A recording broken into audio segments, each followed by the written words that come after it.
From the News Channel 5 Network, this is Inside Politics.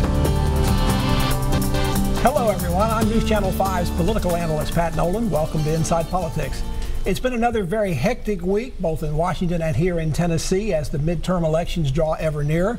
To help put the week in perspective, our guests on Inside Politics are Nashville attorney and Democratic strategist Larry Woods and conservative Republican analysis and once again radio talk show host Steve Gill. Gentlemen, thank you for joining us again. Thanks. Good to be here. Another interesting hearing before the Senate Judiciary Committee on Supreme Court nomination. You're for Kavanaugh. downplaying it, Pat. Well, that's true. But emotional, political, fiery. At the end of the day, it looks like it is going to be confirmed in committee. We're going to the House, to the Senate floor anyway. Is Brett Kavanaugh going to be confirmed in the Supreme Court, Larry?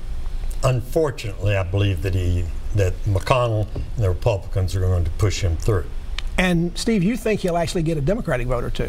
I think that if the Republicans get 51 votes, they'll pick up Joe Manchin and maybe a couple of others. I've always felt if they're at 50, they wouldn't get any. If they get to 51, they probably get a couple of Democrats. And I don't think this has ever really always been about Kavanaugh or even about Donald Trump. I think this has really been about the next pick and making it clear that we can expect more of this the next time there's a vacancy on the Supreme Court. Well, a question I want to ask both of you. You're both part of the attorney community. You've practiced law over the years.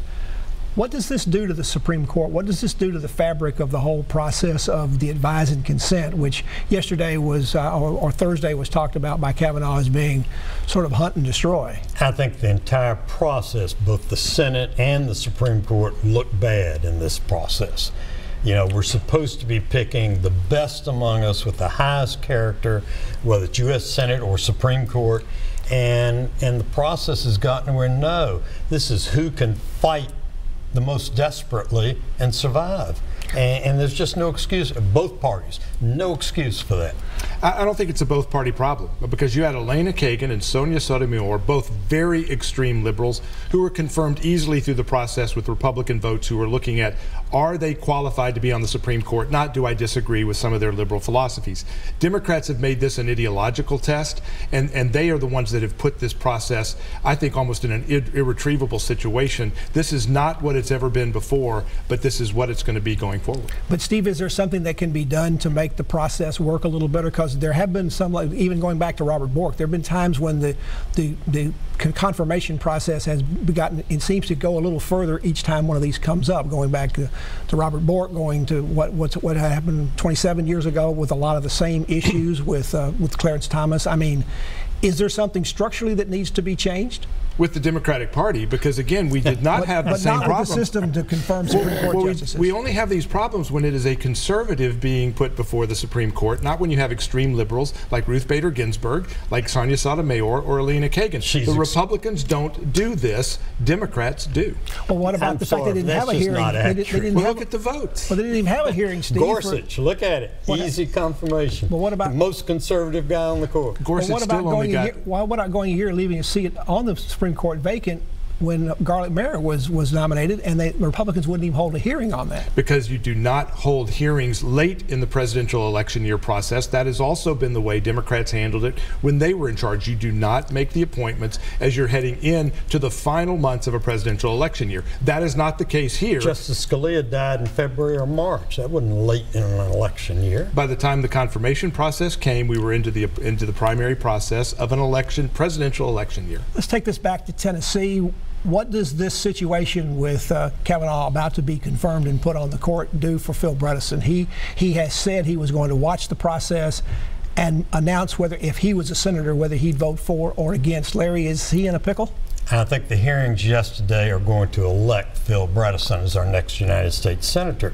I think every independent, not the Democrats, not the Republicans, but middle-of-the-road folks who are watching yesterday to learn something, I think the people, the independents watching that, are going to be very committed to having an independent type candidate like Bredesen. Steve, we had Dr. Oppenheimer from Vanderbilt on last week, and he indicated that whoever lost the nomination fight would be gaining in the election. Whoever won the nomination fight might be on the defensive. Do you think that's right? I think that the confirmation fight will have an impact, but I think that, unlike what Larry says, I think it helps Marsha Blackburn.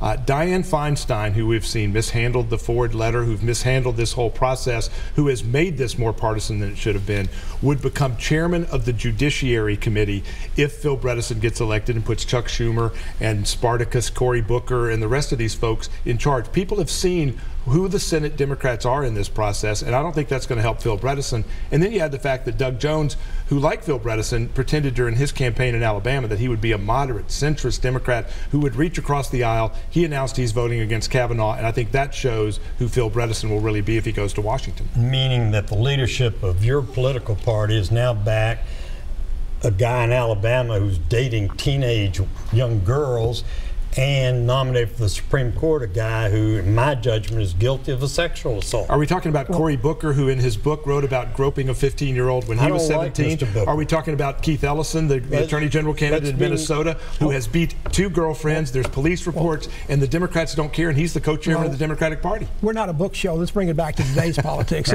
Larry, there are a lot of stories that continue to be running nationally about how the Tennessee election is so important because it may be the way the Democrats help take back over the Senate. Most people still think the Democrats have a long haul and a long putt to be able to do that.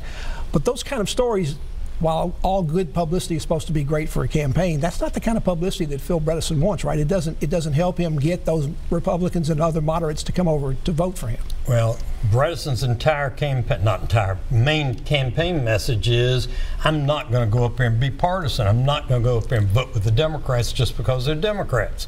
And therefore, yesterday's hearing, I think, reinforces with most of the nation, we don't want people who are just going to lockstep with their party. We want people who will make a discerning judgment. One other question that we thought might come up this week, one other controversy, is what was going to happen with the Mueller investigation, because Rod Rosenstein, who oversaw that as the Deputy Attorney General, appeared to be about to come on the carpet this week, maybe be fired, maybe be forced to resign.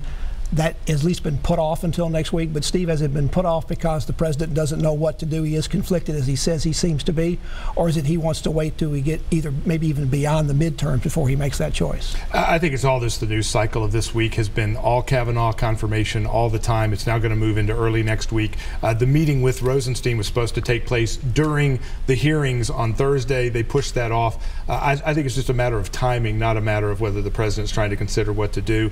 He's going to give Rosenstein an opportunity to explain whether the New York Times story claiming that he was going to put on a wire and try to invoke the 25th Amendment to depose President Trump, whether or not that's true or not, I think the president's going to give him a chance to answer honestly. Okay, I want to get Larry to talk about that. I want to take a break first. We're talking Tennessee politics, and this last segment we're talking about Washington politics. It's been a busy week. Back with more after this break.